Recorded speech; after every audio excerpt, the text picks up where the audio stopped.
Hey guys, so I want to use this chance to go through some of our stances as a bit of a summary for everyone and put them all together so that people can compare and contrast them. If you have at home something that lines up, especially if you have tiled floors or wooden boards and things like that, this will be very useful to have some sort of parallel lines running between and across your legs, however you want to do it. If you don't, I recommend getting something like exactly what we have here, get some tape or maybe even get some chalk if you're going outdoors or something like that, just to draw you something to help you out with learning the stances here. Okay, so first thing is we have our Heiko dachi. This would be our parallel stance, sideways stance here. If you notice here, my shoulders going straight down, that's where my feet want to be. If I am here, you notice it's a little bit too small, and out here would be too big. I want to make it so that I walk this way and get used to having my legs my feet are slightly wider than my hips. Okay, which means that you'll end up with your legs creating a triangle between your legs if you're looking at a mirror or anything like that, just like you see mine here. All right, if I'm going like this, it's a little bit too small. I want it to have here.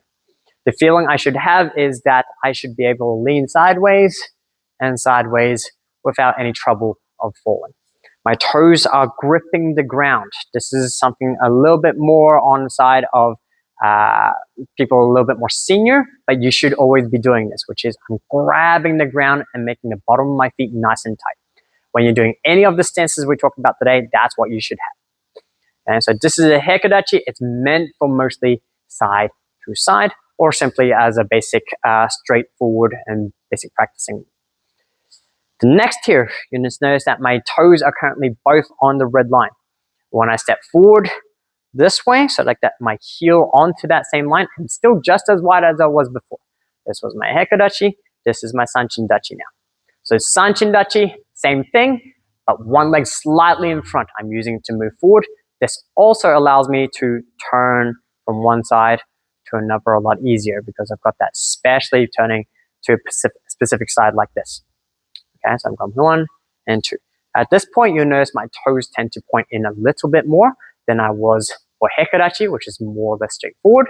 As I step out, you notice that it's kind of gone into a bit of an angle. One is because I need that for my hips to kind of move it that way.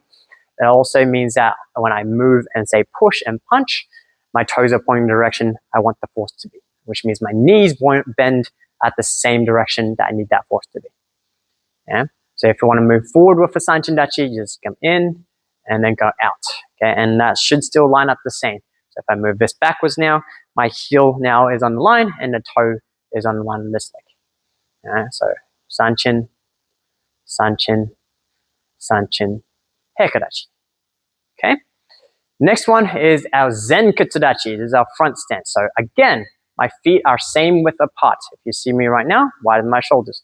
One leg is just going to straight back or forward, depending on what I want to do with it. Right now I'm going to step back just so I maintain this line here. So I step it back. You see, I still have that gap there. I have not changed it. This foot is still trying to point as forward as I possibly can. I don't want it pointing this way and definitely don't want to point backwards. Okay, I'm trying to point it as forward as I possibly can. If you have good flexibility, you might even be able to point directly back forward, but typically you're going to have a little bit of a curve. That is fine. This front knee is going to bend. So, boom. All right, about 70%, let's say. So once that's here, you can notice that if I've got something straight down, my knee goes straight down to in front of my toes on my other leg. That is my Zenkutsu dachi or Han Zenkutsu dachi. So it's a half front stance, which is typically what we only do in Goju-ryu. We could have a full Zenkutsu dachi, which tends to be a much more exaggerated up to here. Okay, compared to what we usually do, this might be it. But we pretty much never do this one, so don't worry too much about it. It'll be around here.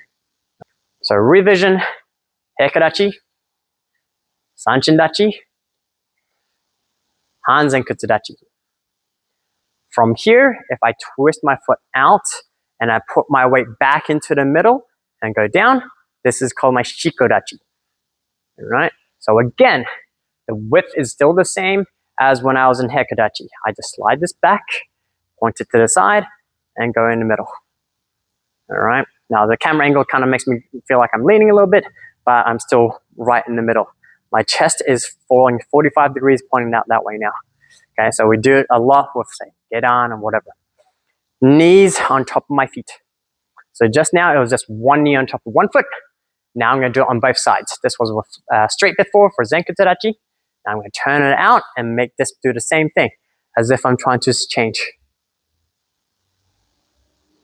Okay, and you can do this as an exercise. Zenkutsu dachi, move out, Shiko, back into Zenkutsu dachi. You should be able to transition from one side to another side without any issues. All right, Shiko, Zenkutsu.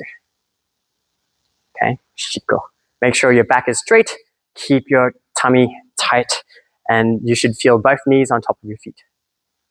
Okay, so revision again, Heiko dachi, Sanchin dachi, Zenkutsu dachi, Shiko dachi. Last one is a Neko ashi dachi, which is our cat stance. This one's slightly different. I'm actually shifting now. So instead of going back and forth side to side, I'm turning at an angle. So now I'm going to turn my body to the side and just let my feet do as they need to. Okay, so look at here. I go from here and then I turn. See how my leg, one's slightly turned, this one's turned a lot more. All right, and all I need to do from there is I'm going to sit back and let my weight do what it needs to. Boom. All right, that is my cat stance.